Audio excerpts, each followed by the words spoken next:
જ્ઞાની ગુરુ શ્રી રાજ પ્રભુજી શરદ પૂર્ણ શશી સમા લઘુરાજ રૂડી વાદળી રૂપ બોધ જળ ભારે નમ્યા સંસાર સાગરમાં મુમુક્ષુ છીપ સમમુખ ખોલતા ને મંત્ર જળ બિંદુ ગ્રહી જીવન રચતા જીવન મુક્તાલતા ધ્યાન ધૂપમ મનઃ પુષ્પમ પંચેન્દ્રિય હુતાશનમ ક્ષમા જપ સંતોષ પૂજા પૂજ્યો દેવ નિરંજન. સત્શ્રુતને નમસ્કાર, અસીમ ઉપકારી આત્માને નમસ્કાર, તારક ત્રિપુટીને નમસ્કાર, માવિત્રોને, મુરબ્બીઓને, મુમુક્ષુને નમસ્કાર, પ્રત્યેક શુદ્ધાત્મ દ્રવ્યને નમસ્કાર, સિદ્ધાંત ચક્રવર્તી શ્રી નેમિચંદ્ર આચાર્ય દેવને નમસ્કાર. પરમ કૃપાળુ દેવ પ્રણીત વચનામૃતજી અંતર્ગત ઉપદેશ નોંધ 15 સમાવિષ્ટ ચોથું શ્રુત શ્રી ગોમટસારજી. એમાં જ્ઞાન અધિકાર જ્ઞાન માર્ગના ચાલે છે.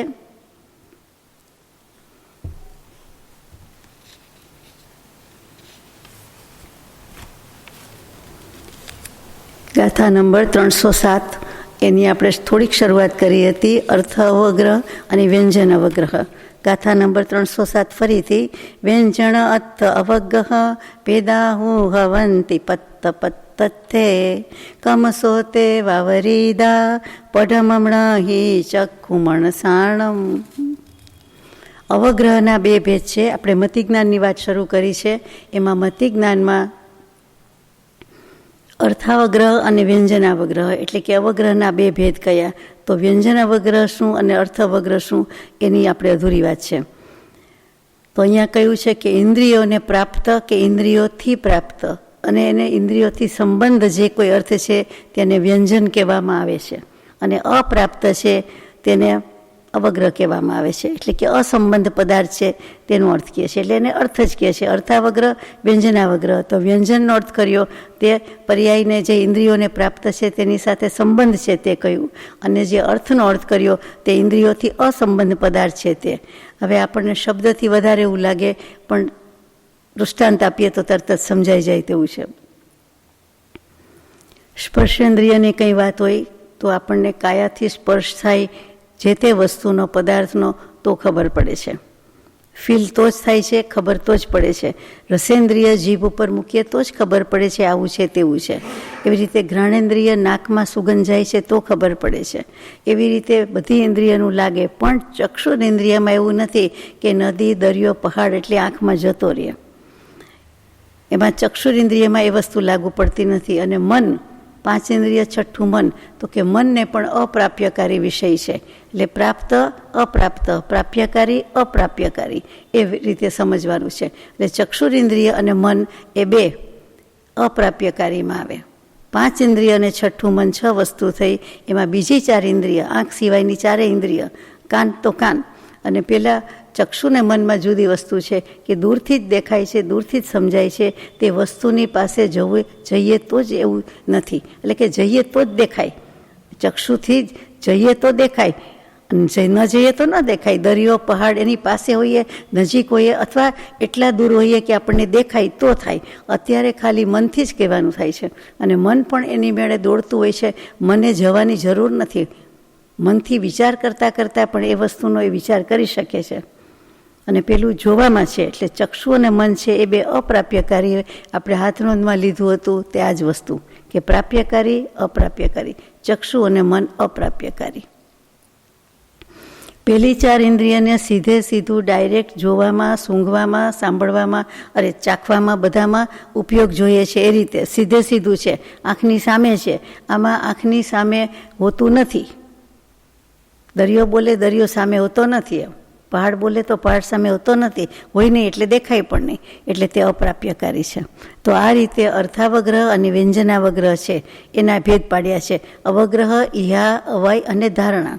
એટલે મતિજ્ઞાનના જ ભેદમાં આગળ આવે છે. એટલે એને 6 કીધે, 5 ઇન્દ્રિય, છઠ્ઠું મન, પછી આ 4 એને ગુણાકાર કરો એટલે 24 થયા, અને બીજી 4 ભેળવવાની વાત આવે છે તે પણ આપણે લઈશું.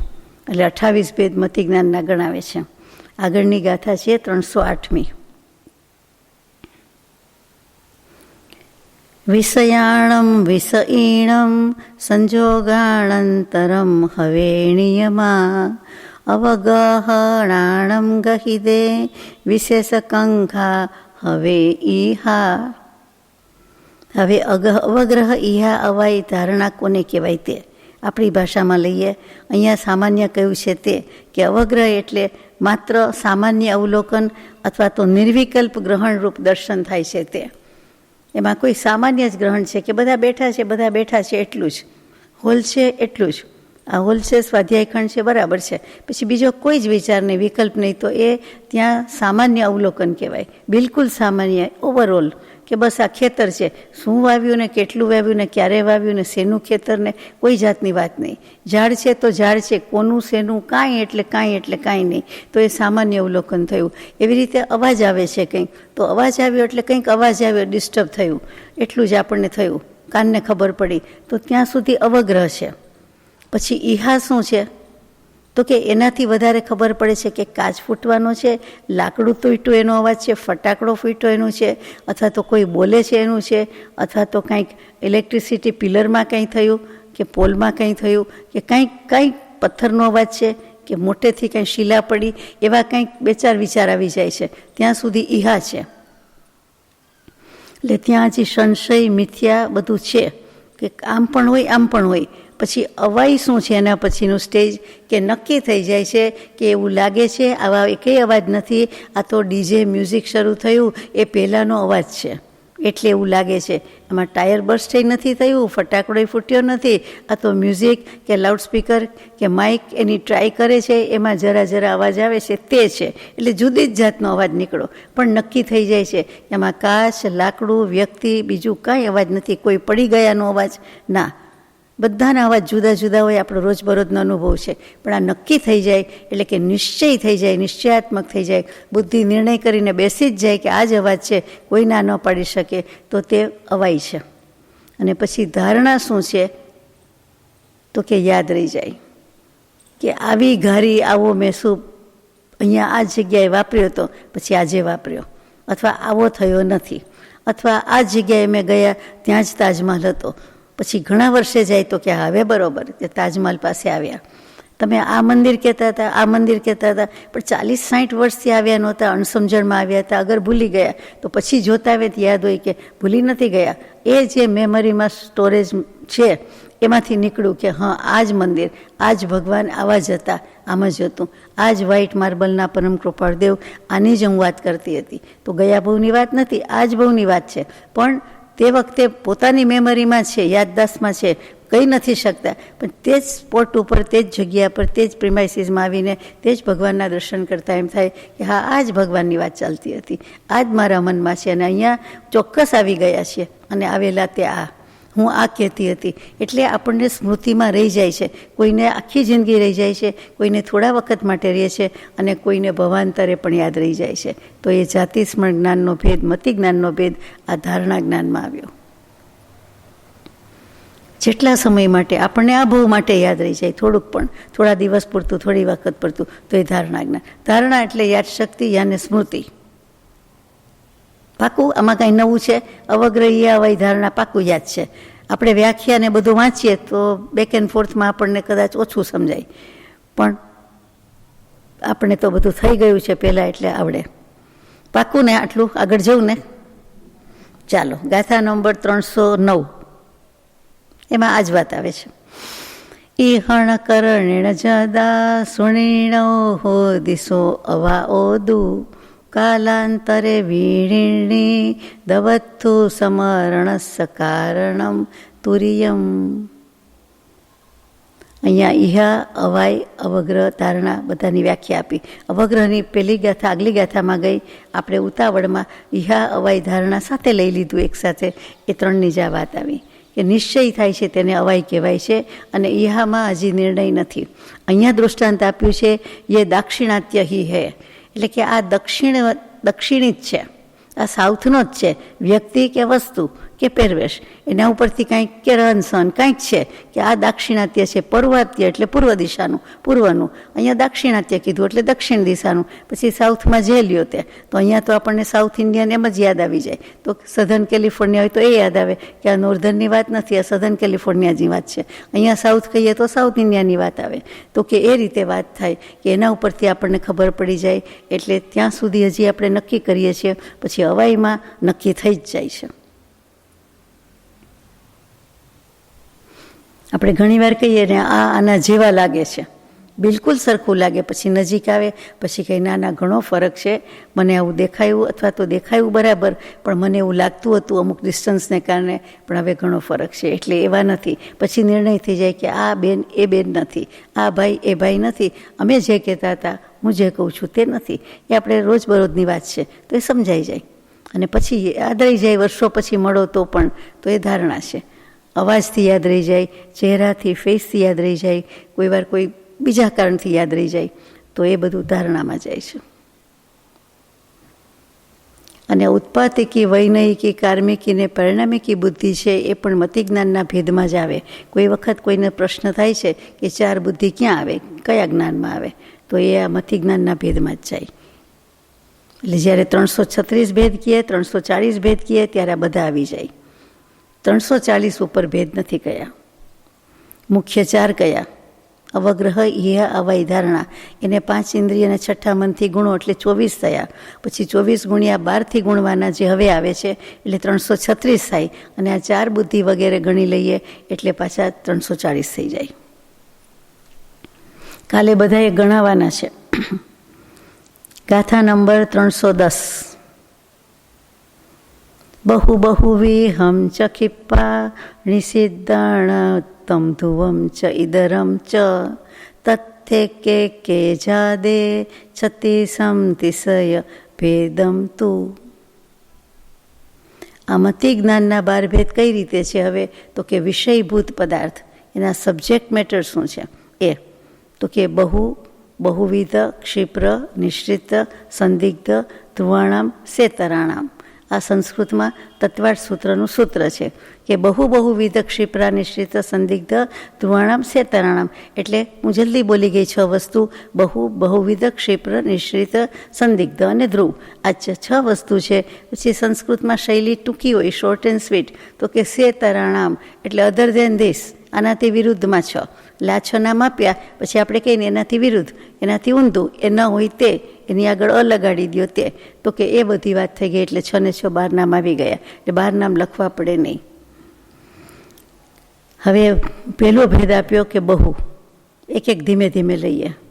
જોકે એની વ્યાખ્યા પછીની ગાથામાં છે એટલે આપણે પછી જ લેવાય. ફરીથી બહુ, અલ્પ, બહુવિધ, એકવિધ અથવા અલ્પવિધ. પછી ક્ષિપ્ર, અક્ષિપ્ર, અનિશ્રુત, નિહિશ્રુત, અનુક્ત અને ઉક્ત, ધ્રુવ અને અધ્રુવ. આ પ્રમાણે 6 ગુણ્યા 12 એટલે 12 ભેદ છે. તમને વધારે લાગ્યા હશે કારણ કે બધા સાથે બોલાય, પણ 12 જ થાય. બીજું કે બહુવિધ છે, પછી એકવિધ અને અલ્પવિધ એમ જુદું લીધેલું છે. એટલે એમાં વા કે યા આવી ગયું એટલે સંખ્યામાં વધારો લાગે, પણ એકમાં જ સમાવેશ પામે છે. હવે આ રીતે 28 ગુણ્યા 12 એટલે 36 ભેદ થાય છે. પરંતુ એ 12ની વાત એટલે 6ની વાત હવેની ગાથામાં છે. એટલે 311મી ગાથા.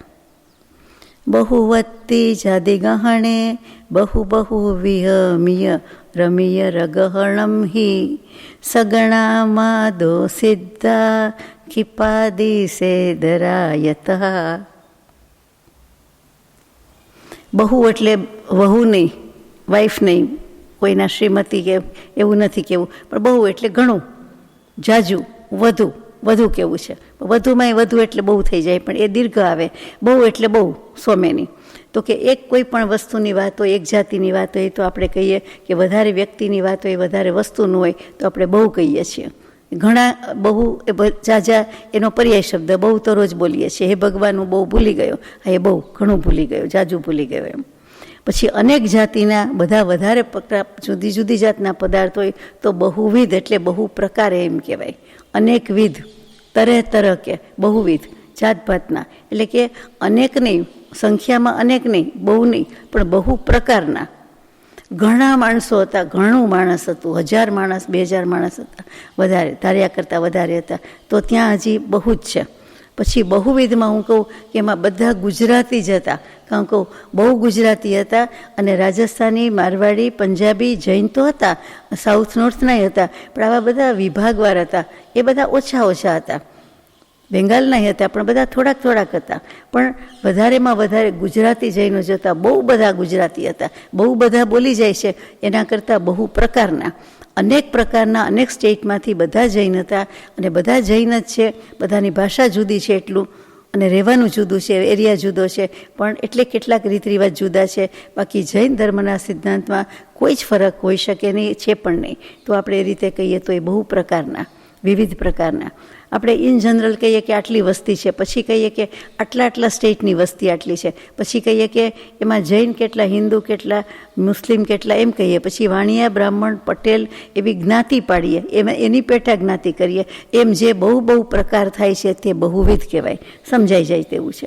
એમાં કેટલીક વાર અનેકવિધ આવે, કેટલીક વાર અલ્પવિધ આવે, થોડા પ્રકાર પડે, ને કેટલીક વાર બહુ બધા ઝાઝા બધા આવે. આટલું જ કેવું છે. હવે આગળ જઈએ. બહુવિધ. પછી શું કહ્યું? ક્ષિપ્ર. ક્ષિપ્ર એટલે સંસ્કૃત શબ્દ છે. શીઘ્રની જેમ એનો અર્થ જલ્દી થાય છે. કેટલુંક છે તે જલ્દી ભણાઈ જાય કે જલ્દી થઈ જાય છે, અને કેટલુંક છે તે વાર લાગે છે. કેટલુંક જલ્દી દેખાઈ જાય, કોઈ જલ્દી જોઈ લે છે, અને કેટલાકને વાર લાગે. ટૂંકમાં જલ્દી અને ધીમું, સ્પીડની વાત છે. ક્ષિપ્ર, અક્ષિપ્ર, બધી બાબતમાં જલ્દી અને ધીમું સમજાઈ જાય. હવે આમાં સમજાઈ જાય કે ક્ષિપ્ર અને અક્ષિપ્ર. હવે અક્ષિપ્ર કોઈને ખબર ન પડે તો આપણે ધીમે ચાલે છે એમ ન કહેવાય, અક્ષિપ્ર ગતિ છે, એટલે સમજ ન પડે કાંઈ. જલ્દી કીધું કે મન ખબર જ ન પડે, જે કહ્યું હોય તે એવું.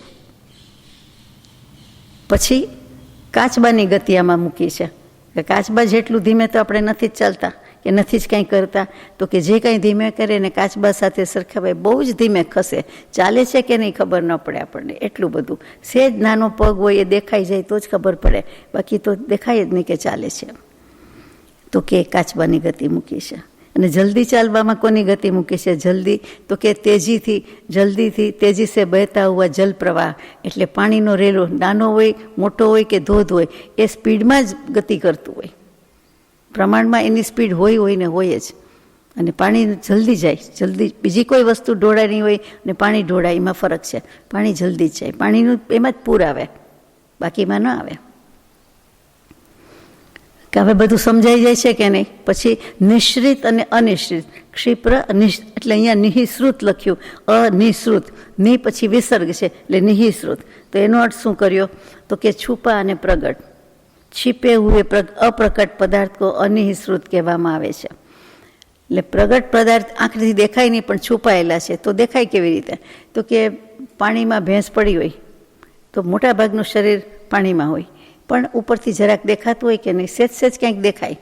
એવી રીતે હાથી પાણીમાં હોય, મેં તો જોયો છે એટલે કહું. તો એની સૂંઢ હોય તો એ બહાર હોય જ, એટલે એ અંદર ન જતી રહી હોય. એના ઉપરથી ખબર પડે કે હાથી જ છે, આ સૂંઢ કોની હોય? હાથીની જ છે.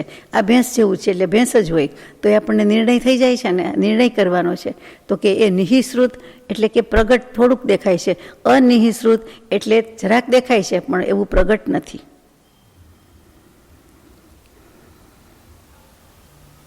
પછી શું આવશે? બહુવિધ ક્ષિપ્ર નિશ્રિત. પછી શું આવે શબ્દ? અનુક્ત અને ઉક્ત. એટલે કહેવામાં આવે છે અને નથી કહેવામાં આવતું. બોલવામાં, લખવામાં, કહીને કહીએ.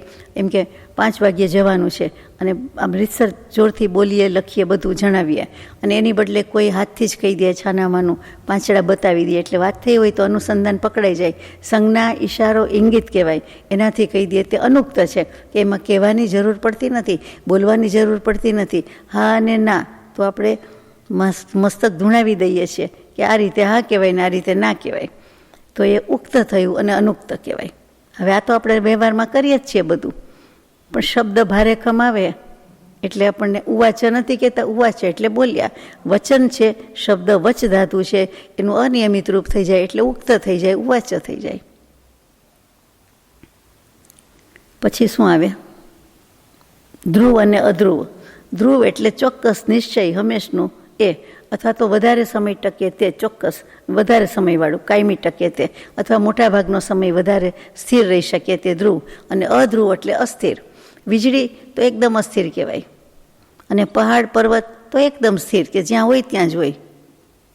કોઈ વાર કોઈ ખોદે કે કંઈ ડટણ પટણ થાય કે આરા બદલાઈને થાય તો, બાકી તો કંઈ થાય નહીં એને. અથવા પર્વત ખોદીને રેલ રોડને બધું બનાવતા હોય, ટ્રેક બનાવે બધા, તો થાય, બાકી ના થાય. તે પર્વત તો નથી ખોદાતો તો એમ બોલાય છે, બાકી ખરેખર તો જે સાઈડમાં સ્લાઇડ કહીએ છીએ આપણે એ બધું હોય છે. પેલું ઉપર છેક ટોચથી નથી થતું હતું, નીચેથી ધીમે ધીમે થાય. એટલે આવી રીતે વાત છે. હવે આમાં 6 દુ 12 પદાર્થ આવી ગયા. 12 ભેદને વાત કરતાં 2 મિનિટે નથી થતી. અને આપણો વ્યવહાર જ એ છે, એટલે નવું કાંઈ નથી, અજાણ્યું નથી અને અઘરું નથી. હવે મતિ જ્ઞાનના બધા ભેદમાં થોડુંક બાકી રહે છે, આવે છે કે અનિશ્રુત જ્ઞાનને વિશેષપણે બતાવે છે, એટલે કે છુપવું અને પ્રગટની વાત. કોઈ એક વસ્તુના અંશને જોઈને તે વસ્તુનું જ્ઞાન થવું, અથવા તો આખું જોઈને જ્ઞાન થવું, અથવા તો એને જોઈને બીજી વસ્તુ સાથે સરખાવી હોય એવું છે અથવા એવું નથી એવું જ્ઞાન થવું, તો એને પણ એમ કહેવાય છે. જેમ કે કોઈના સામું જોઈને આપણને એમ થાય કે આનું બરાબર ખીલેલા ચંદ્ર જેવું, પૂર્ણ ચંદ્ર જેવો ગોળ ચહેરો છે, બિલકુલ ગોળ મટોળ હોય તો એને બધા ચાંદાની જ ઉપમા આપે. એમાં પાછો જો સૌંદર્ય હોય, સારો હોય, દેખાવડું હોય તો એમ કહીએ કે આ ચંદ્ર છે. ચંદ્ર ત્યાં ઉગ્યો નથી, છે નહીં, પણ મોઢું જોઈને એની ઉપમા આપે. એવી રીતે કોઈ પણ આપણે વસ્તુ જોઈને એની ઉપમા સરખાવીએ કે કહીએ કે આ તો સાકરના ગાંગડા જેવા બધા રોગ કેવા છે, પદાર્થ એવા છે, એવો શેપ મૂકેલો છે. એવી કોઈ પણ વસ્તુ, અને એ પણ રોજબરોજના વ્યવહારમાં હોય છે. તો કે એક દેશ કોઈ વાર અંશે જોઈને ખ્યાલ આવે અને કોઈ વાર પૂર્ણ જોઈને ખ્યાલ આવે. કોઈ વખત બધું ફ્રૂટ ગોઠવ્યું હોય પણ ઉપરનું ફ્રૂટ જરાક જ દેખાતું હોય તો પણ આપ તો બહુ સ્માર્ટ, એટલે તરત જ ખબર પડી જાય કે આ પેર જ છે, આ જમરૂખ જ છે, આ એપલ જ છે, આ સફરજનનો જ શેપ આવો હોય, બીજા કોઈનો આવો ન હોય. એમ કરીને તરત જ જુદું પાડી દે. એને મળતો હોય તો એમ કે કદાચ પેર પણ હોય આવું, એ પણ આવે. પછી કે ના, આ તો એપલ જ છે અને આ તો અહીંનું જ એપલ છે. જેને જેટલી વધારે ખબર હોય એ એના પરથી ઘણો નિર્ણય કરે. ઘણીવાર કલરના શેડ ઉપરથી આપણે નક્કી કરી દઈએ કે આ ગ્રેપ્સ જ કહેવાય, એના જેવું છે, બીજું નથી. તો એને અનિશ્રુત જ્ઞાન કહેવાય. કે પ્રગટ પદાર્થ હોય એમ નહીં, છૂપો છે પદાર્થ, દેખાતો નથી, અપ્રગટ છે, અવ્યક્ત છે, પણ છતાં એને જોઈને આપણે ઉપમા આપી દઈએ, કાંઈ યાદ આવી જાય ને કહી દઈએ છીએ, તે જ્ઞાન છે. એનું દૃષ્ટાંત આપે છે તે. હવે એ ગાથામાં આવશે, દૃષ્ટાંત પણ આપે છે. ગાથા નંબર 313. પુખર ગહણે કાલે હથિસય વદણ ગવય ગહણેવા વત્થુંતર છંદસ્ય ધેણુસય બોહણમ ચ હવે. હાથીની સૂંઢને જોઈને જળમગ્ન હોય, પાણીમાં ડૂબેલો હોય તો પણ હાથીનું જ્ઞાન થઈ જાય છે. એવી જ રીતે કોઈનો ચહેરો જોઈને ચંદ્રમાનું જ્ઞાન થઈ જાય છે. અથવા તો ગવઈ કો દેખકર ઉસકે સદૃશ ગૌ કા જ્ઞાન હો જાતા હૈ. તો ગવઈ શું, બળદ કે બીજું કંઈ? ધેણું એટલે તો ગાય, એટલે ગવઈ એટલે ગાય. તો ગાયને જોઈને તો ગાયનું જ્ઞાન થઈ જ જાય ને, એમાં સવાલ નથી. પણ ન દેખાતું હોય તેવું, એટલે કે જે કયો તે, પણ ટૂંકમાં આપણને સમજાઈ જાય છે હાથીના દૃષ્ટાંતથી અને ચંદ્રના દૃષ્ટાંતથી. હવે ગાથા નંબર 314. એક ચૌકમ 24 28 ચતિ પડીમ કિંચા ઈગીચ્છ વરસ ગુણી દે મદીણાણે હોંતી ઠાણાણી. મતિ જ્ઞાનનો એક ભેદ એ અવગ્રહ, પછી ઈહા અવાય એ અપેક્ષાએ 4 ભેદ, 5 ઇન્દ્રિય, છઠ્ઠા મનની 4 ને ગુણાકાર કરતાં 24 ભેદ, અર્થાવગ્રહ અને વ્યંજનાવગ્રહ બંનેની અપેક્ષા લ્યો એટલે 28 ભેદ. એમ પ્રમાણે અલગ અલગ ભેદ થાય છે. અને 12થી ગુણાકાર કરવાથી 336 ભેદ થાય છે. અને આ મતિ જ્ઞાનના સામાન્ય, અર્ધ અને પૂર્ણ સ્થાન પણ થાય છે, જે કર્મગ્રંથ તત્વાર્થ સૂત્રમાં આવે નહીં, આમાં મૂકેલું છે. એ વિચારવાનું છે. એટલે આટલું આ સવિસ્તર જાય છે. ષટખંડાગમ ધવલા ટીકામાંથી હોય એટલે હોય જ ને, ફરક તો હોય જ ને. તો કે વિષય સામાન્યથી તો 4થી ગુણાકાર કર્યા તો 1 4 24 28 સ્થાન આવી જાય છે. આ જે બોલી ગયા તે જ બધા એટલા સ્થાન છે. પછી એને 6 થી ગુણાકાર કરો એટલે મતિ જ્ઞાનના અર્ધ સ્થાન થાય, અને ત્યાર પછી 12 થી ગુણાકાર કરો તો પૂર્ણ સ્થાન થાય.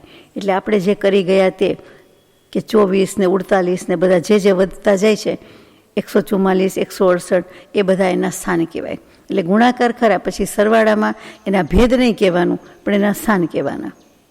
24 ગુણ્યા તો 24, 4 પછી 6 પછી 24 થયા. પછી એમાં નીચે લખ્યું છે 144 થયા, 24 6 4400, 6 થી ગુણતા 144 થયા, 7 ગુણ્યા તો 168 થયા તે પ્રમાણે, અને 12 થી ગુણ્યા ત્યારે 288 થયા, 336 થયા તે પ્રમાણે. તો સમજાઈ જાય કે સ્થાનનું કરવું હોય તો યાદ રાખવાનું છે કે એકદમ એકલું સ્થાન કયું, પછી અર્ધ સ્થાન કયું, અને પછી પૂર્ણ સ્થાન કયું. એટલે પહેલાં અર્ધા હોય ને પહેલાં પૂરેપૂરા હોય. ગાથા નંબર 315.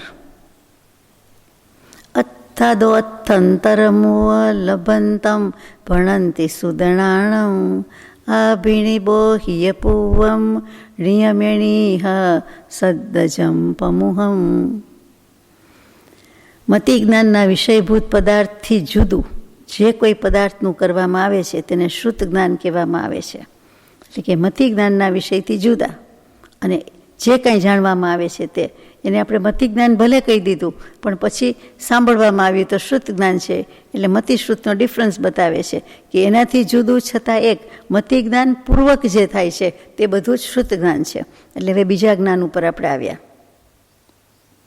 એ આ શ્રુત જ્ઞાનને અક્ષરાત્મક અને અનક્ષરાત્મક એમ બે ભેદે કહ્યું જાય છે, અથવા શબ્દજન્ય અને લિંગજન્ય એ રીતે પણ બે ભેદ પાડવામાં આવે છે.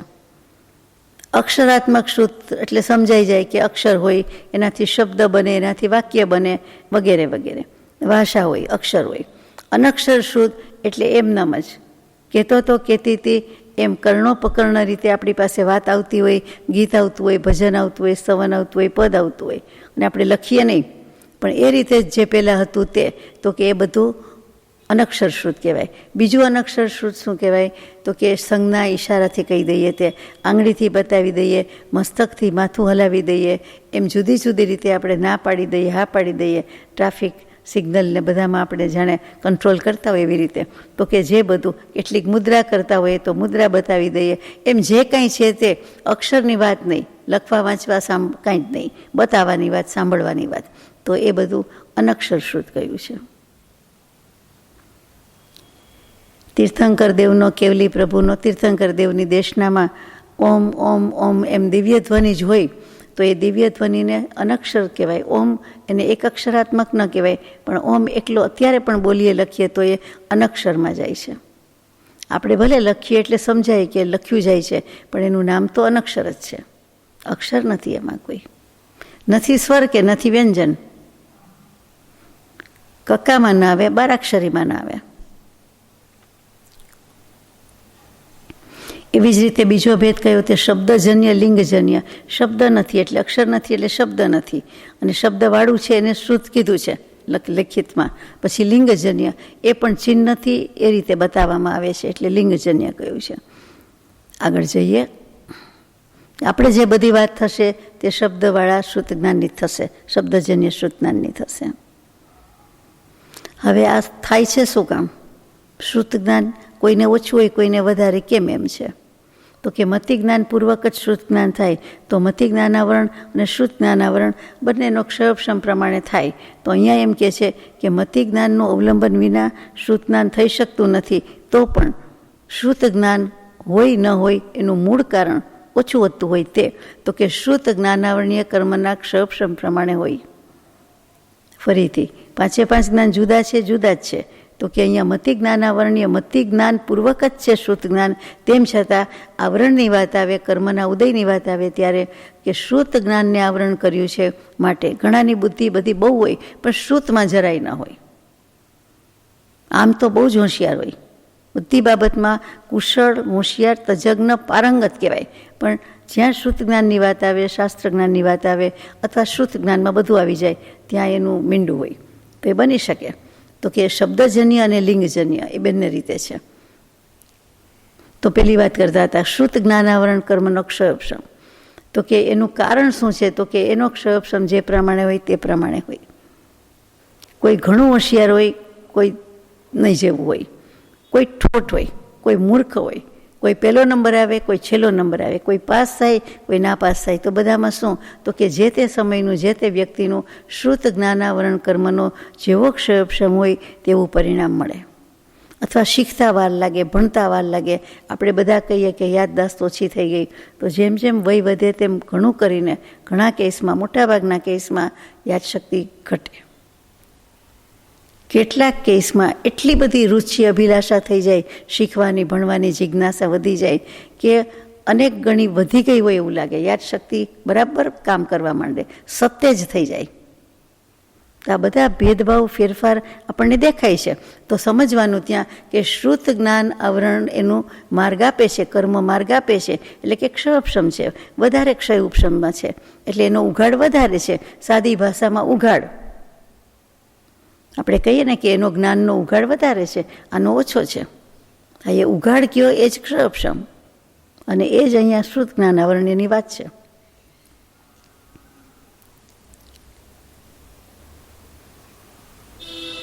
પછીની ગાથા લઈએ છીએ.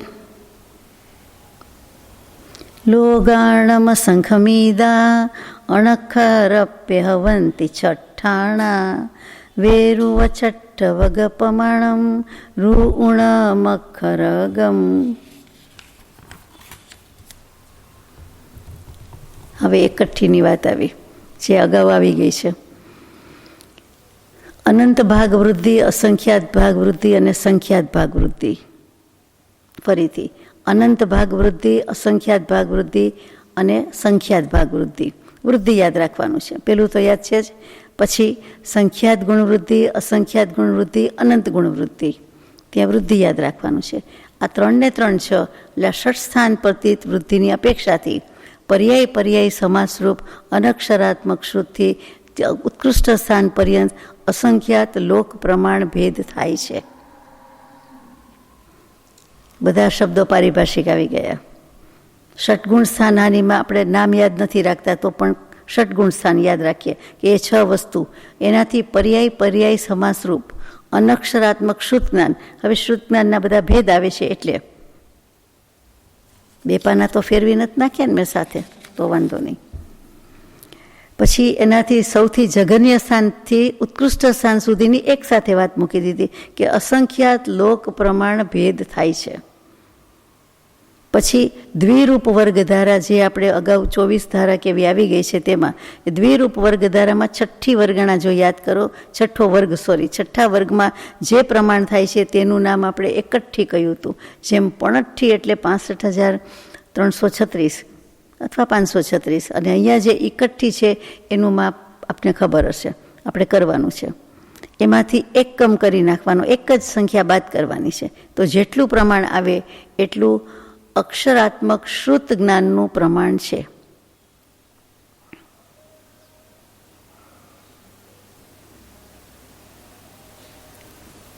હવે એકઠ્ઠીનો અર્થ કરવાનો છે કે 2 સંખ્યા 1 અને 2, એકલો બગડો જ 2, 2નો 6 વખત વર્ગ કરીએ, સ્ક્વેર કરીએ, ત્યારે જે રકમ આવે તે એકઠ્ઠી કહેવાય. મોટે ભાગે 20 આંકડા થઈ જાય તો નવાય નહીં.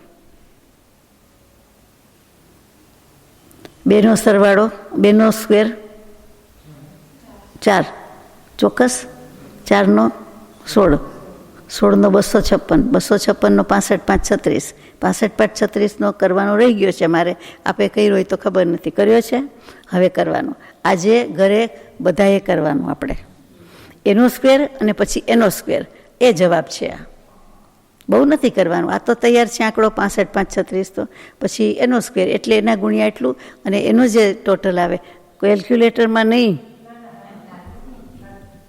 કમ્પ્યુટરમાં નહીં, ફોનમાં નહીં. પછી કે ફોન કર્યો, ફોનમાં જોયું હતું. બોલો, ઋષભદેવ ભગવાનના શિષ્યો જેવું. હવે આનો ભાવાર્થ એટલો જ છે કે અનઅક્ષરાત્મક શ્રુત જ્ઞાન, અક્ષરશ્રુત ને અનક્ષરશ્રુત. તો અનક્ષરાત્મકના તો અસંખ્યાત ભેદ છે. આપણને તો અસંખ્યાત ઈશારા શું 2-5 નથી આવડતા, તો કે એના એટલા ભેદ થાય. અપુનરુક્ત અક્ષરાત્મક શ્રુત જ્ઞાનના સંખ્યાત ભેદ છે અને પુનરુક્ત અક્ષરાત્મકના એનાથી થોડાક વધારે છે. એટલા માટે આ વાત કરી. હવે આપણને તો અક્ષરમાં જ 18-20 આંકડા આવે શબ્દમાં, આંકડામાં, તો ગભરાઈ જઈએ. તો આમાં બધું કેવી રીતે આપણને મેળ પડે અસંખ્યાત સંખ્યાતમાં? બીજી રીતે શ્રુત જ્ઞાનના ભેદ પાછી નીચેની 2 ગાથામાં આપે છે. સાથે જ લઈએ છીએ કારણ કે સાથે જ મૂકી છે. એમાં શ્રુત જ્ઞાનના 20 ભેદના નામ આવશે. પજ્જાય ખર પદ સંગાદમ પરિવત્તિ યાણી જોગમ ચ દુગવાર પાહુડમ ચ ય પાહુડયમ વત્થુપૂવમ ચ. આ 317મી ગાથા. હવે 318મી. તે સિમ ચ સમાસેહિય વિષવિહમ વાહુવોદિ સુદણાણમ આવરણ સવિભેદા તત્યમેતા હવંતિ. આ શ્રુતજ્ઞાનના 20 ભેદના નામ બોલું છું. બહુ સહેલા છે, 10 આવડે એટલે 20 આવડી જાય. પર્યાય શ્રુત, પર્યાય સમાસ શ્રુત. જે શબ્દ બોલું એના પછી સમાસ લગાડતું જવાનું. પર્યાય શ્રુત, પર્યાય સમાસ શ્રુત. અક્ષર શ્રુત, અક્ષર સમાસ શ્રુત. તમે ગણજો. પદ શ્રુત, પદ સમાસ શ્રુત. સંઘાત શ્રુત, સંઘાત સમાસ શ્રુત. પ્રતિપત્તિક શ્રુત, પ્રતિપત્તિક સમાસ શ્રુત. અનુયોગ શ્રુત, અનુયોગ સમાસ શ્રુત. પ્રાભૃત, પ્રાભૃત શ્રુત, પ્રાભૃત, પ્રાભૃત સમાસ શ્રુત. વસ્તુ શ્રુત, વસ્તુ સમાસ શ્રુત. પૂર્વ શ્રુત, પૂર્વ સમાસ શ્રુત. આવી રીતે 20 ભેદ થાય છે. એટલે 10 થયા હશે તો 20 થઈ જાય. ન થયા? મિસ થયું? 18 થયા? બધાને 18 થયા? તો પછી મેં એક મિસ કર્યું. જો આચાર્ય દેવ તો ભૂલ કરે જ નહીં, ટીકાકાર ભૂલ કરે જ નહીં, પ્રિન્ટની ભૂલ હોય નહીં, તો પછી આપણી જ ભૂલ થઈ ને. મારી કે આપની એ નક્કી કરવાનું છે. 20ના ભેદ લખી રાખવાના, આજે યાદ કરી લેવાના ને કાલે કહેવાનું, પૂરું. મોઢે ગણો તો એકલો એક પર્યાય શબ્દ છે, પછી અક્ષર, પછી પદ, પછી સંઘાત, પછી પ્રતિપત્તિ, પછી અનુયોગ, પછી પ્રાભૃત, પ્રાભૃત, પછી પ્રાભૃત, પછી વસ્તુ, પછી વસ્તુ સમાસ. એ તો આવી ગયું. પૂર્વ એટલે થઈ ગયા. શ્રુત જ્ઞાનાવરણ કર્મના આ 20 ભેદ થાય છે. એટલે કોઈ પૂછે કે શ્રુત જ્ઞાનાવરણ કર્મના કેટલા ભેદ, તો એમ થાય કે શ્રુત જ્ઞાનના 20 ભેદ આવડે છે પણ શ્રુત જ્ઞાનાવરણ કર્મના આવડતા નથી, તો સારું ન કહેવાય. તો એ જેટલા જે કર્મ, આ ભેદ કયા શ્રુત જ્ઞાનના, એ જ ભેદ શ્રુત જ્ઞાનાવરણ કર્મના થાય. 20 ભેદ જ થાય. કપડું કે સિક્કો કે વસ્તુ લઈને જઈએ ને કે આ તો એક જ છે, પણ બાજુ તો 2 થઈ ને, સીધી ને ઊંધી, આગળ ને પાછળ. તો બાજુ જુદી ને વસ્તુ જુદી એવું તો છે નહીં. તો એની સાથે જ જવાબ છે. એવી રીતે આ સાથે જ છે કે આટલા આવરણના ભેદ છે અને આટલા શ્રુતજ્ઞાનના ભેદ છે. હવે આપણને એમ થાય કે પૂરું થઈ ગયું, હવે શરૂ થાય છે ગણતરી બધી ધીમે ધીમે. હવે કે પર્યાય જ્ઞાન કોને કહેવાય? મને પ્રશ્ન થાય કે પર્યાય શ્રુત કીધું છે એ શું હશે વળી? નામ તો બધા આવડે પણ પછી એનો અર્થ શું? એમ ગાથામાં લઈએ. 319મી ગાથા છે. ણવરી વિશે સમજાણે સુહમ જહણમ તુ પજ્જયમણાણમ પજ્જાયા વર્ણમ પુણ તદનંતરણાણ ભેદમ હિ. તટવાટ સૂત્ર લ્યો, કર્મગ્રંથ લ્યો કે બીજું કોઈ પણ શાસ્ત્ર લ્યો, કર્મ પ્રકૃતિના, કશાય પ્રાભૃતના કે મહાધવલા ધવલા આ તો છે જ. તો જે પણ લ્યો એમાં આ પ્રમાણે જોઈ ભેદ આટલા જ છે. મતિ જ્ઞાનના આ જ પ્રમાણે ભેદ છે, શ્રુત જ્ઞાનના આ પ્રમાણે જ ભેદ છે, એમાં કોઈ ફરક ના આવે. શ્વેતાંબરામના નંદી સૂત્ર જે 5 જ્ઞાનની વાત આ પ્રમાણે જ આવે. ક્યાંય ભેદ શબ્દ પ્રકાર કોઈ રીતનો ક્યાંય ભેદ આવતો નથી. માત્ર સ્થાન બીજે નથી આવતા જે સ્થાન આમાં આવ્યા. આપણે કહ્યું ને મતિ જ્ઞાનમાં 4 અર્ધ સ્થાન ને પૂર્ણ સ્થાન, બસ. આ ગાથામાં શું આવ્યું? પર્યાય શ્રુત કોને કહેવાય તે આવે છે કે સૂક્ષ્મ નિગોદ્યા લબ્ધિ અપર્યાપ્તક. સંધિ કરે એટલે ભૂલી જવાય, પણ સૂક્ષ્મ નિગોદ અને લબ્ધિ અપર્યાપ્ત એ જે જીવ છે, આપણે ખાલી નિગોદ બોલીએ છીએ, એ જીવનું જગન્યમાં જગન્ય જે જ્ઞાન છે તેને પર્યાય જ્ઞાન કહેવામાં આવે છે. અત્યાર સુધી આપણે પર્યાય નહોતા બોલતા, ત્યાં શબ્દ કે નિગોદ જ બોલતા હતા, પણ નિગોદમાં ઘણી નિગોદ હોય. તો કે કઈ નિગોદ? તો કે સૂક્ષ્મ નિગોદની વાત છે, અને એમાં પણ લબ્ધિ અપર્યાપ્તક છે. એટલે કે એમાં પણ સૌથી નાનું હોય તે, સૌથી ઓછું હોય તે. એમાં વિશેષતા એટલી છે કે પહેલા સમયમાં કર્મના ઉદયમાં એને પર્યાય જ્ઞાન હોતું નથી, પછીના સમયમાં એ જ્ઞાન શરૂ થાય છે, આવે છે. આ કેટલું સૂક્ષ્મથી સૂક્ષ્મ કહેવાય કે એનું પહેલા સમયમાં એક તો જન્મ જ ખબર નથી, સૂક્ષ્મ આપણને કંઈ દેખાતું નથી. કેવલી પ્રભુએ જ્ઞાનમાં કહ્યું કે જન્મ થાય છે ત્યારે પહેલો સમય, એમાં એને એ જ્ઞાન નથી. એટલે જગન્ય જે પર્યાય શ્રુત કહીએ છીએ તે નથી, પણ પછી બીજા સમયથી એનો વિકાસ થાય છે અથવા એનામાં જ્ઞાન આવે છે. હવે જ્ઞાન પહેલા સમયે ન હોય તો વિકાસ કેવી રીતે થાય એમ પ્રશ્ન થાય.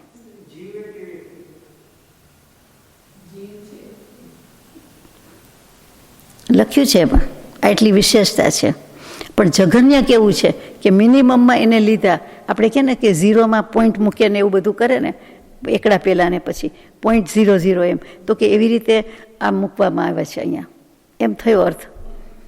કારણ કે ચોખ્ખું લખ્યું છે કે એનું ફળ જ નથી, એને આવરણ કરવાના કર્મના ઉદયનું ફળ પહેલા સમયે નથી, ફળ નથી મળતું એને. આગળ કંઈક આવશે, આપણે જોઈએ.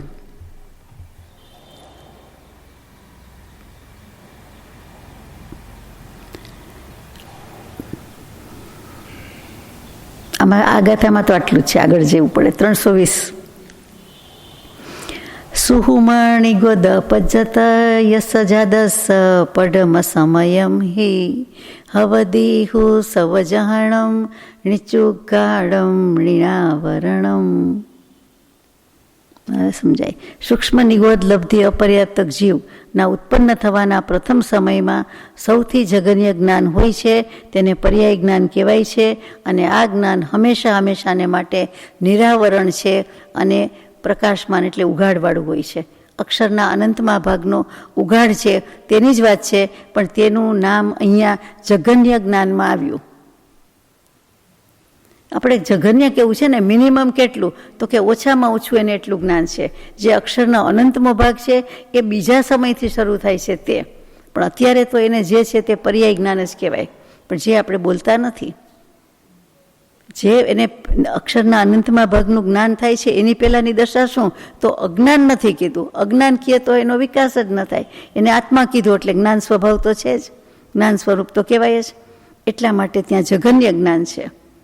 અને એના પછીના સમયથી એનામાં જે આવ્યું તેને આપણે આગળ કહીએ છીએ, બધું શ્રુત જ્ઞાનને વગેરે જે કંઈ કહ્યું તે. બરાબર કે નહીં? પહેલાંમાં તો છે જ નહીં. એને કયા ભવનું એને ઉદયમાં આવે? કયો એનું આવરણ કયા ભવનું આવે? કર્મ બંધાય પછી ઉદયમાં આવે તો વચ્ચે ટાઈમ તો જાય ને, એટલે એને કાંઈ હોઈ શકે જ નહીં, છે નહીં એમ કહેવામાં આવે છે.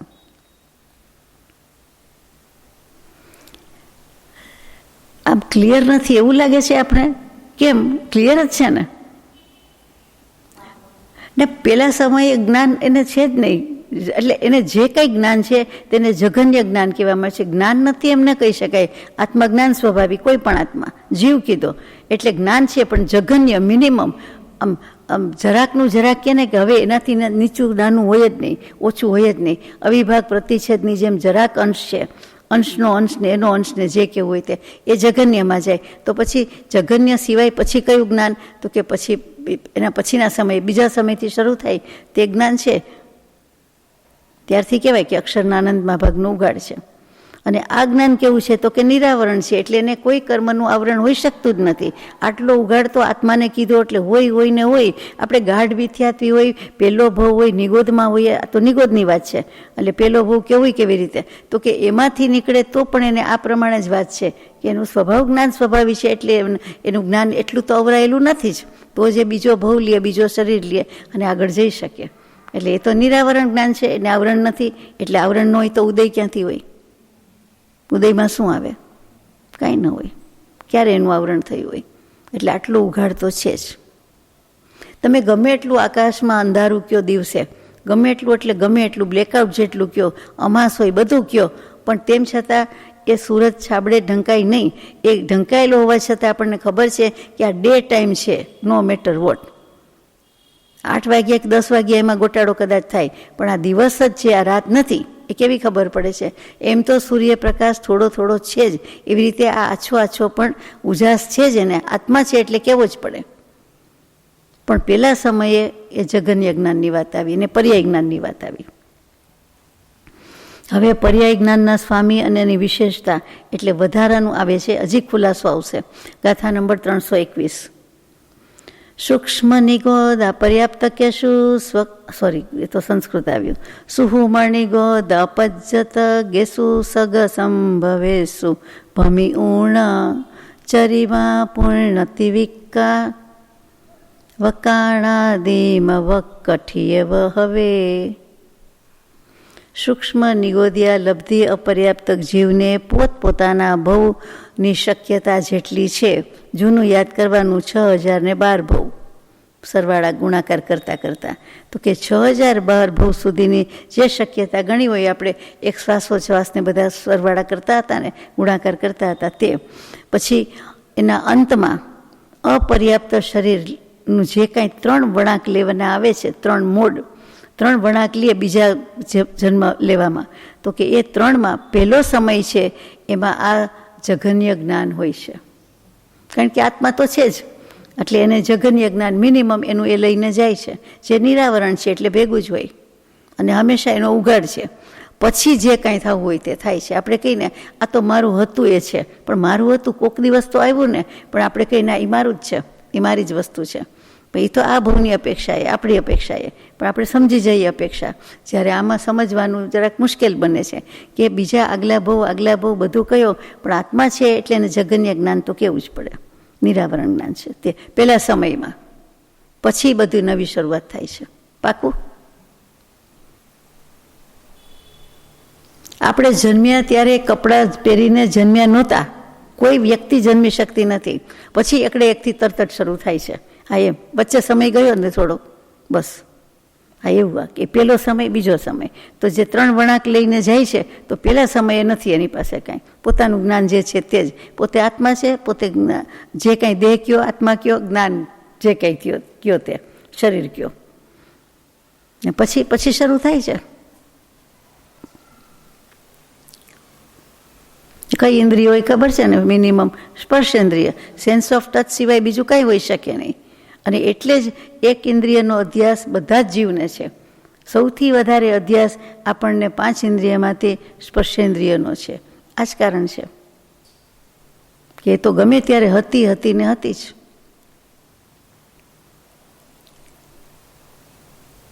હવે 322મી ગાથા હજી મૂકી નથી દેતા કંઈ, હજી છે લાંબુ. સુહુમણિ ગોદ અપજતયસ જાદસ પડમ સમય મી સમયમ હિ ફાસિન્દિયમધિપૂવમ સુદર્ણમ લબ્ધિ અક્ષરયમ. સૂક્ષ્મ નિગોદિયા લબ્ધિ અપર્યાપ્ત જીવના પ્રથમ સમયમાં સ્પર્શેન્દ્રિય હોય છે અને તેનાથી મતિ જ્ઞાનપૂર્વક લબ્ધિ અક્ષર રૂપ શ્રુત જ્ઞાન હોય છે. આપણને સ્પર્શેન્દ્રિય સુધી લાવ્યા અને પછી 5 ઇન્દ્રિય છઠ્ઠા મનથી થતું મતિ જ્ઞાન, એટલે મતિ જ્ઞાન પૂર્વક છે. અને કયું શ્રુત જ્ઞાન? બંને આવ્યા, મતિ ને શ્રુત. તો કે લબ્ધિ અક્ષર રૂપ શ્રુત જ્ઞાન, એનો પણ સંધિ થઈ ગઈ. લબ્ધિ અક્ષર, લબ્ધ્ય અપર્યાપ્તા અને લબ્ધ્ય અક્ષર, બેયમાં લબ્ધિ શબ્દ આવે છે એટલે યાદ રાખવું સહેલું છે.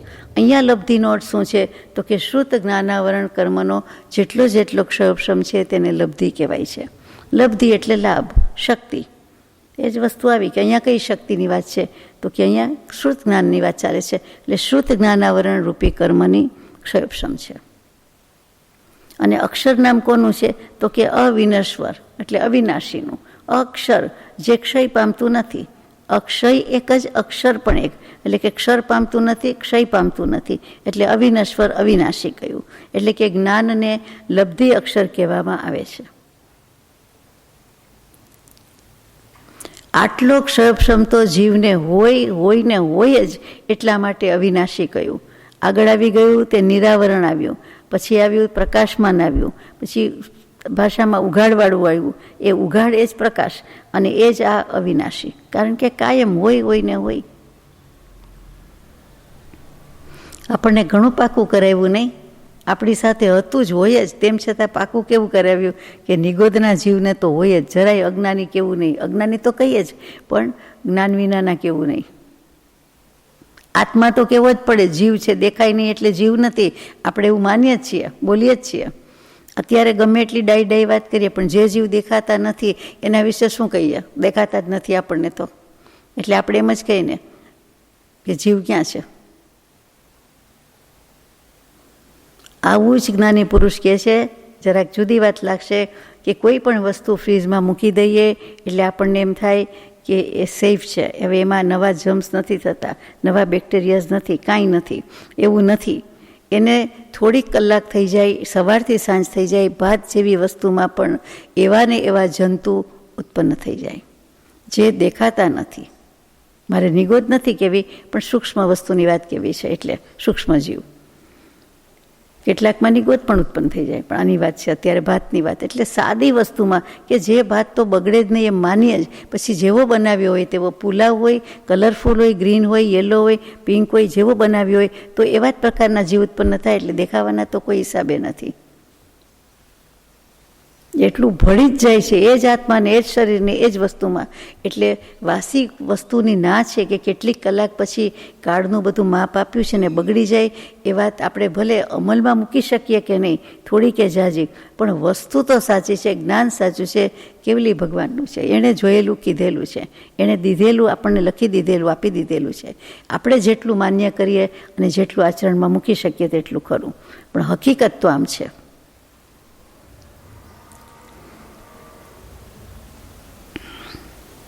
ત્રણસો 23મી ગાથા છે, એમાં પર્યાય સમાસ જ્ઞાનની વાત આવે છે. આ પર્યાય જ્ઞાનની વાત થઈ, જગન્ય જ્ઞાનની વાત થઈ, બીજું જ પર્યાય સમાસ છે. દરેક શબ્દની પાછળ સમાસ છે. તો હવે પર્યાય સમાસ કેવો છે? ચાલો. અવરોપરી, હા પ્રાકૃત છે. અવરોપરી અનંતમ સંખ્યમ, સંખ્યમ ચ ભાગવૃદ્ધય, સંખ્યમ અસંખ્યમ અનંતમ ગુણવૃદ્ધયો ભવંતી હિ ક્રમેણ. ખરેખર તો આ સંસ્કૃત છે. અવરુ વરિંભી અનંતમ અસંખ સંખમ ચ ભાગવઢી એ, સંખમ અસંખમ અનંતમ ગુણવઢી હોંતી હું ક્રમેણ. સર્વ જગન્ય પર્યાય જ્ઞાનની ઉપર ક્રમથી, એટલે કે એની આગળ અનંત ભાગ વૃદ્ધિ, અસંખ્યાત ભાગ વૃદ્ધિ, સંખ્યાત ભાગ વૃદ્ધિ, 3 વૃદ્ધિ, પછી 3 આની આવશે, 3 વૃદ્ધિ આવશે, જુદી આવશે, ક્રમ બદલાશે. સંખ્યાત ગુણવૃદ્ધિ, અસંખ્યાત ગુણવૃદ્ધિ, અનંત ગુણવૃદ્ધિ, આ 6 વૃદ્ધિ થાય છે. પાકું? પેલા આવ્યું હતું એ જ આવ્યું ને, એ જ 6 છે. આટલું જ કેવું છે. આ 6 વૃદ્ધિ થાય છે, એની ડિટેલ્સ હવે આવે છે. 324મી ગાથા. જીવાણમ ચયરાસી અસંખલોગાવરમ ખુ સંખ્યજમ ભાગ ગુણ હમિયકમસો અવઠ્ઠીદા હોંતી છઠ્ઠાણે. છઠ્ઠાણે એટલે 6 સ્થાન, 6 સ્થાન. હવે રાશિ આવી. સમસ્ત જીવરાશિ, અસંખ્યાત લોક પ્રમાણ રાશિ અને ઉત્કૃષ્ટ સંખ્યાત રાશિ. આ 3 રાશિ. રાશિ એટલે કોનું કયું નામ પાડવું છે એ રાશિ, નક્ષત્રવાળું નહીં. રાશિ એટલે ઢગલો, રાશિ એટલે સમૂહ, રાશિ એટલે જથ્થો. અને અહીંયા રાશિ, ત્રિરાશિ કહીએ તે, કે એવી રીતે બધી સંખ્યામાં આવે તે રાશિ, રકમ. સમસ્ત જીવ રાશિ એટલે એમાં તો સહેલું છે, બધા જીવ સૃષ્ટિ આખી આવી ગઈ. પછી અસંખ્યાત લોક પ્રમાણ રાશિ, એ પણ આવી ગયું, એના પ્રદેશ કહીએ છીએ તે. પછી ઉત્કૃષ્ટ સંખ્યાત રાશિ, એ વળી નવું આવ્યું કે ઉત્કૃષ્ટ ગણવાનું, વધુમાં વધુ સંખ્યા કેટલી, તો એ પણ આવી ગયું છે આપણે. એટલે બધું આવી ગયું છે. આ 3 રાશિને પૂર્વોક્ત એટલે કે આગળ જે 6 કયા છે તે 6 સ્થાનમાં ભાગાકાર કરો અને ગુણાકાર કરો અને ક્રમથી કરો, એટલે એટલી રાશિ છે. એટલું પ્રમાણ છે. આપણે ક્યાં ના પાડીએ છીએ? એટલે એને 12 ગણાવવા છે, બીજું કાંઈ નથી. અનંત ભાગ વૃદ્ધિ, અનંત ગુણ વૃદ્ધિ, એનો ભાગાકાર ગુણાકાર કરો એટલે સમસ્ત જીવરાશિ આવે. પછી અસંખ્યાત ભાગ વૃદ્ધિ, અસંખ્યાત ગુણ વૃદ્ધિ, એનો ભાગાકાર ગુણાકાર કરો એટલે અસંખ્યાત લોક પ્રમાણ આવે. અને ત્યાર પછી સંખ્યાત ભાગ વૃદ્ધિ અને સંખ્યાત ગુણ વૃદ્ધિ, એનો ભાગાકાર ગુણાકાર કરો એટલે ઉત્કૃષ્ટ સંખ્યાત અવસ્થિત એટલે કે છે આવે છે. એટલું થાય છે. બોલવામાં એવું લાગે, આમ હકીકતમાં કાંઈ અઘરું નથી. આટલા ગુણ્યા ને આટલા ગુણ્યા.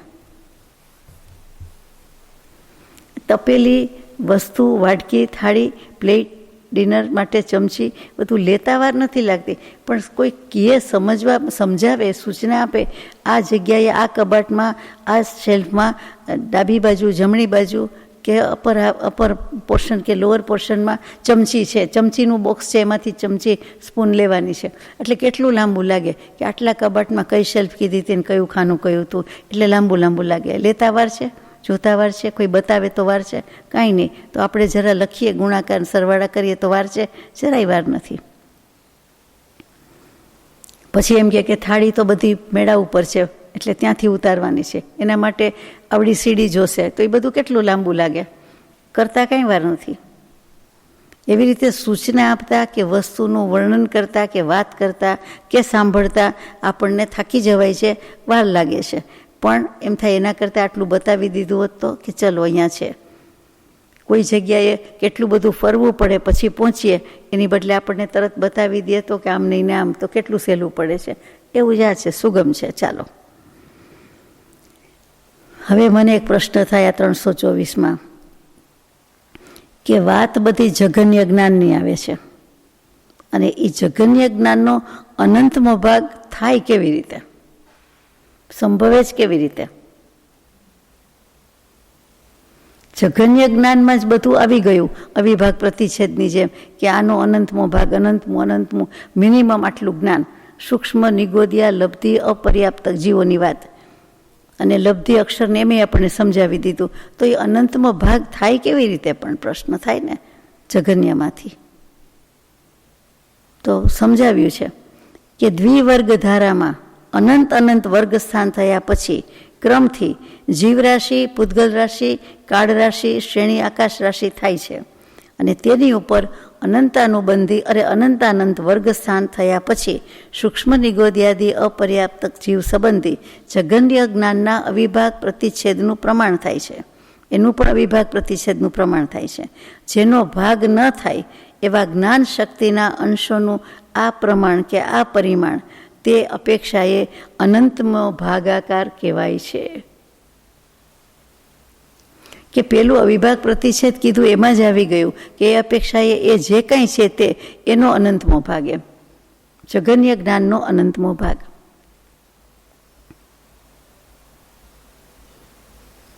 નહીં સમજાયું? આપણે કહીએ કે આ બિંદુ, હવે આનાથી આગળ ભાગ પરમાણુનો કંઈ પડી શકે નહીં.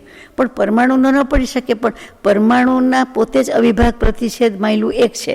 હવે એવા અનેક તો ભેગા થાય ને, એટલે સ્કંદ થઈ જાય છે. તો કે એવા અનંત અવિભાગ પ્રતિચ્છેદ છે, એ દૃષ્ટિએ, એ અપેક્ષાએ, એ દૃષ્ટિબિંદુથી, એ પોઈન્ટ ઓફ વ્યૂથી આ કહેવામાં આવે છે અનંતમો ભાગ. તો એ સમજાય છે. એમ કે તો સમજાયું. આ ગણિત આમાં નથી, મોટી ટીકામાંથી આ ગણિત છે. આ જે મેં હમણાં સારાંશ રૂપે 3 લીટી બોલી ગઈ તે તો ફરીથી કહું કે દ્વિવર્ગ ધારામાં અનંત વર્ગ સ્થાન થયા પછી ક્રમથી જીવરાશિ, પૂતગલ રાશિ, કાળ રાશિ, શ્રેણી, આકાશ રાશિ થાય છે. તેની ઉપર અનંત વર્ગ સ્થાન થયા પછી સૂક્ષ્મ, નિગોદિયા, અપર્યાપ્ત સંબંધી જઘન્ય જ્ઞાનના અવિભાગ પ્રતિચ્છેદ અને એનું પ્રમાણ આવે છે. હવે એમાં પ્રમાણ કેવી રીતે આવે? એનાથી ફર્ધર ભાગ પડતા જ નથી, પણ કાંઈક તો સંખ્યા મૂકી હોય ને આપણે, એટલે એ બધી રાશિ ભેગી થઈ એનું પ્રમાણ થાય. તો જેનો ભાગ જ નથી પડી શકતો એવા અવિભાગ પ્રતિચ્છેદ એટલે કે જ્ઞાન શક્તિના આ અંશનું આ પ્રમાણ છે, અંશનું પ્રમાણ જ છે. હવે આ અપેક્ષાએ એને અનંતમો ભાગ કહેવાય છે. જે હોય તે અવિભાગ પ્રતિચ્છેદ, પણ એનોય અનંતમો ભાગ. આપણે કહીએ કે આ બિંદુ, પરમાણુ, પણ બિંદુનો અનંતમો ભાગ આપણે ક્યાં કરવો છે? આપણે કંઈ કાપા પાડવા નથી, આપણે કાંઈ દોરવું નથી, આપણે લખવાનું નથી, આપણે ખાલી કહેવાનું છે, બોલવાનું છે અને રાધર માનવાનું છે. મન બુદ્ધિમાં માનવાનું છે કે આ પ્રમાણે અનંતમો ભાગ છે, અને એ સમજાય છે. ત્યાર પછીની એક ગાથા છે, લઈ લઈએ. ગાથા નંબર 325. ઉર્વંકશ્ચતુરંક ઉવકમ ચ ઉરંકમ પણચ્છસતંક અટ્ઠ અંકમ ચ છવ્વઠ્ઠીણમ સન્ના કમસો સંદિઠી કર્ણઠ્ઠમ. આ 6 વૃદ્ધિ વારંવાર બોલતી લખવી ફાવતી નથી, એટલા માટે એને 6 સંજ્ઞા જ્ઞાની પુરુષે આપી છે, ધવલાકારે જ આપેલી છે. અનંત ભાગ વૃદ્ધિ માટે ઉર્વંક, ઉર્વંક ઉ યાદ રાખવાનો, ઉ યુ ઉ, આ ઈમાં ઉ આવે તે. પછી અસંખ્યાત ભાગ વૃદ્ધિ માટે ચતુરંક, સંખ્યાત ભાગ માટે પંચાંગ, સંખ્યાત ગુણ વૃદ્ધિ માટે ષડંક, અસંખ્યાત ગુણ વૃદ્ધિ માટે સપ્તંક અને અનંત ગુણ વૃદ્ધિ માટે અષ્ટાંગ. એટલે આમાં શું આવ્યું? 4, 5, 6, 7, 8 તો લાઈન બંધાવ્યા, સમજાઈ ગયા. પહેલું છે એ ઉર્વંક છે, એટલે 4ની પહેલા શું આવે? 3. તો આપણને ખબર પડી ગઈ કે ઉર્વંક એટલે 3 કહેવાય કે નહીં? તો ઉર્વંક એટલે 3. આ ભાષા સાહિત્યમાં, અંક સાહિત્યમાં, સંસ્કૃત સાહિત્યમાં કે આગમ સાહિત્યમાં આ ઉ એટલે 3. આ ઓમ લખીએ છીએ અને ઉ લખીએ છીએ, તો ઉમાં પહેલાં શું કરીએ? ત્રગડો કે બીજું કંઈ? ઓમમાં પહેલાં ત્રગડો જ આવે ને, જૈન ઓમમાં નહીં, હિન્દુ ઓમમાં. તો એ ત્રગડો આવે એટલે 3. આમાં કેટલું સહેલું છે! આ જ જ્ઞાન સહેલું છે, બીજું જ અઘરું છે. ઉ એટલે 3, અને પછી તો ચતુર, પંચ, ષડ અને સપ્ત એટલે યાદ રહી જાય, અને અષ્ટ એટલે 8. એટલે 3, 4, 5, 6, 7, 8 આ પ્રમાણે આ લાઘવ માટે લાઘવ શૈલી કહેવાય. લઘુ લાઘવ એટલે કે શોર્ટ એન્ડ સ્વીટ, સંક્ષિપ્ત શૈલી. એટલે 6 વૃદ્ધિ માટે 6 સંજ્ઞા આપવામાં આવે છે. અહીંયા આપણે રાખીએ છીએ, બાકીનું બાકી પછી કરીશું. સહજાત્મ સ્વરૂપ પરમ ગુરુ.